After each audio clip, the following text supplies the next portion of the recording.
The stage lights were dim, and the audience sat frozen in silence. A teenage girl stood motionless at the center of the stage, her eyes vacant, her expression unreadable. What followed would shock millions across the world. Not because of what she said, but because of what she refused to say. According to audience reactions and post-show interviews, this moment did not feel like a performance. It felt unsettling, almost intrusive, as if viewers were witnessing something they were not meant to see.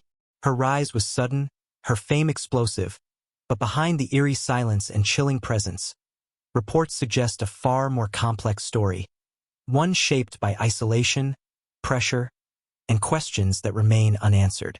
This was not just the emergence of a performer.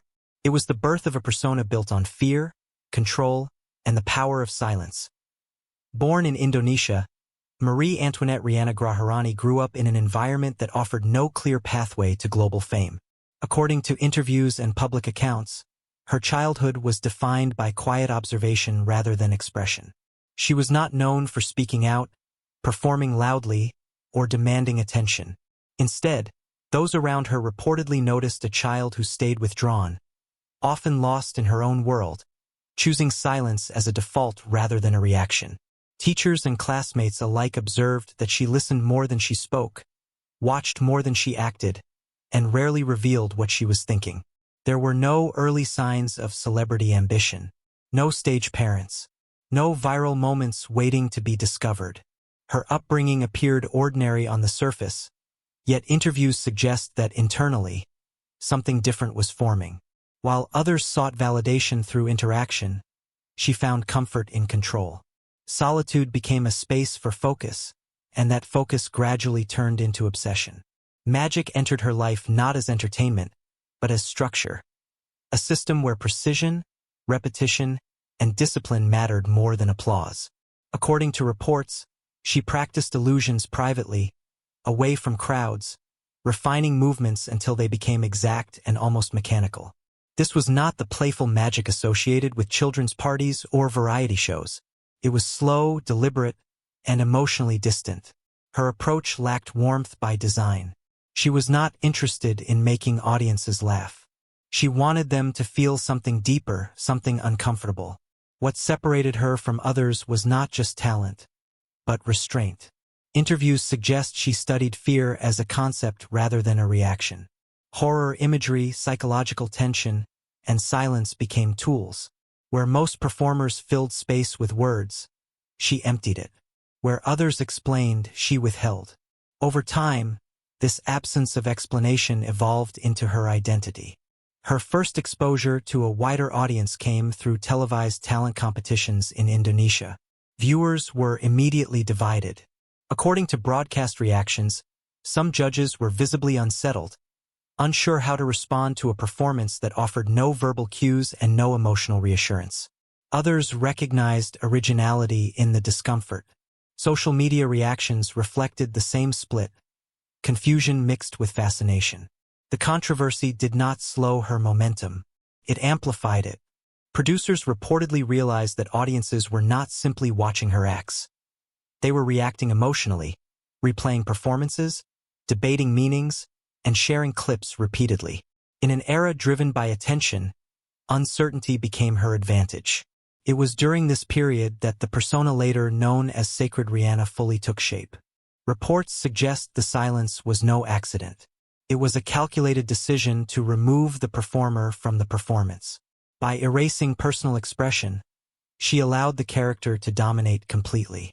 The vacant stare, the restrained movements, the lack of speech, all reinforced the illusion that what stood on stage was not entirely human. As her reputation grew, so did the mystique. Unlike other rising performers who used interviews to explain their journey, she revealed almost nothing. Each unanswered question deepened curiosity. Each unexplained choice strengthened the myth. By the time international platforms began paying attention, she was no longer just a magician. She was a presence. Behind the momentum, however, subtle warning signs existed. According to observers, the same isolation that fueled her creativity also separated her from normal boundaries. The silence that captivated audiences began to define her entirely. There was no clear distinction between the person and the persona, only a carefully maintained void. As Sacred Riana prepared to step onto a global stage, anticipation reached a peak. Viewers expected something shocking, something different, something unforgettable. What they did not yet realize was that the very qualities driving her rise, silence, control, and emotional distance, were also quietly laying the foundation for a far more complicated future. When Sacred Riana stepped onto the stage of America's Got Talent, the atmosphere shifted instantly. According to audience reactions and broadcast footage, there was no introduction that could prepare viewers for what followed. She did not speak. She did not acknowledge the judges. She simply stood there, motionless, allowing silence to stretch uncomfortably long. In a format built on energy and personality, her refusal to engage became the most powerful statement of all. Within minutes, the performance spread across social media. Clips were shared not because people understood what they saw, but because they didn't. Viewers replayed moments repeatedly, searching for meaning, explanation, or reassurance that never came. According to online reactions, fear mixed with fascination. Sacred Riana was no longer just a contestant. She had become a global talking point. With that attention came rapid influence. Media outlets focused less on technique and more on presence. Interviews and reports suggest that her persona overshadowed her identity entirely. She was no longer Marie Antoinette Riana Graharani. She was Sacred Riana the Silent, figure who unsettled millions without uttering a single word.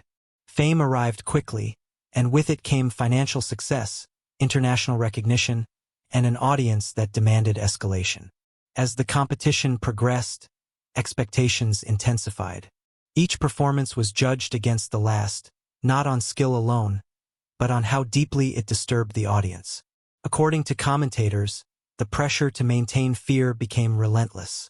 The silence had to be colder, the movements more controlled, the atmosphere darker. Success narrowed the space for experimentation.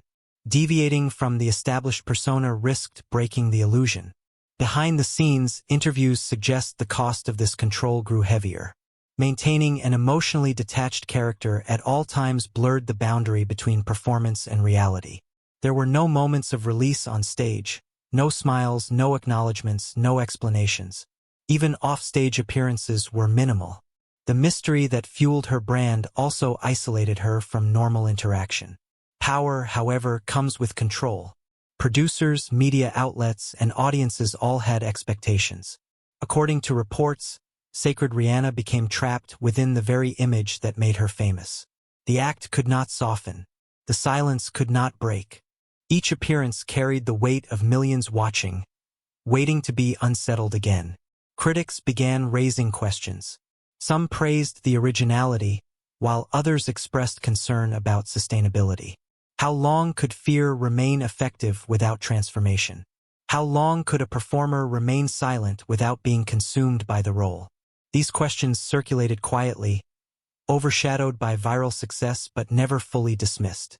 The turning point was not a single scandal or failure. It was gradual. According to observers, subtle changes emerged. Longer gaps between appearances, fewer interviews, and increasing distance from the spotlight. While the audience still reacted intensely, the industry began to sense strain. The character was powerful but rigid. Evolution was risky. At the height of her fame, Sacred Riana held immense influence. Her performances redefined what horror magic could be on mainstream television. She proved that silence could command more attention than words. Yet the same control that elevated her also tightened around her. The act demanded emotional restraint without relief, mystery without clarification, and fear without boundaries. As success peaked, tension quietly replaced momentum. Fame had delivered everything promised: recognition, power, and influence, but it also removed freedom. According to reports, the persona could not be paused, adjusted, or escaped. Sacred Riana had reached the top, but standing there came with an unspoken cost. And as the applause continued, a growing question lingered beneath the surface. Was the silence still a choice, or had it begun to take control of everything else? As time passed, The silence that once electrified audiences began to feel heavier. According to media observers, Sacred Riana's presence in the public eye slowly became less frequent. Appearances grew more spaced out. Interviews became rare. Explanations never came. What once felt intentional now invited speculation, and the mystery that fueled fascination began to shift into concern. Public reaction evolved in stages. Loyal supporters continued to defend her artistic vision, describing it as performance art rooted in psychological control. Critics, however, questioned the long-term impact of sustaining a character built entirely on fear and emotional detachment. According to reports, conversations emerged around the mental and emotional toll of never-breaking character, especially on platforms that demand constant engagement and visibility. Unlike traditional celebrity downfalls marked by scandals or controversies, Sacred Riana's retreat was quiet. There were no dramatic headlines, no explosive revelations. Instead, there was absence. In an industry driven by constant exposure, silence can be misinterpreted as decline. Each unanswered question allowed narratives to form without correction.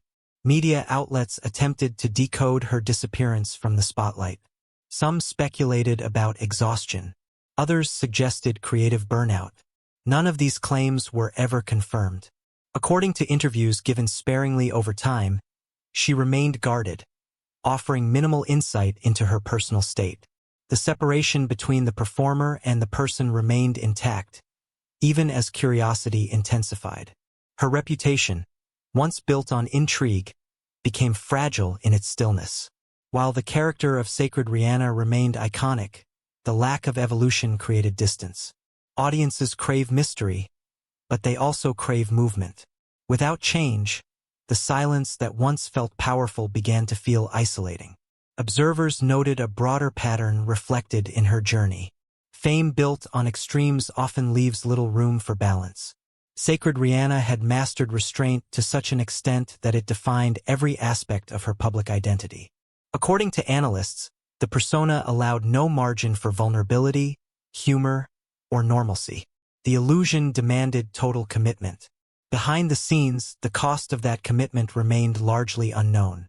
What was visible, however, was the gradual withdrawal. The spotlight dimmed, not through failure, but through distance. Sacred Riana did not collapse under pressure. She stepped away from it, quietly and without explanation. The public response reflected confusion more than rejection. Fans revisited old performances, searching for hidden meaning. New viewers discovered her work years later, experiencing the same unease that once captivated millions. The legacy endured, even as the presence faded. According to cultural commentators, her story represents a rare case where silence functioned as both armor and cage. It protected her from overexposure, yet restricted expression. It built power, yet limited freedom. The same stillness that commanded global attention also removed the ability to redefine herself publicly. There was no final statement to close the chapter, no announcement to mark the end of an era. Sacred Riana remained exactly as she had always been, unexplained. In a world obsessed with transparency, she offered none. That refusal became her final act. And so the question remains, unanswered and unresolved. Was the silence always an artistic choice, carefully controlled from the beginning, or did it eventually become something she could no longer step away from?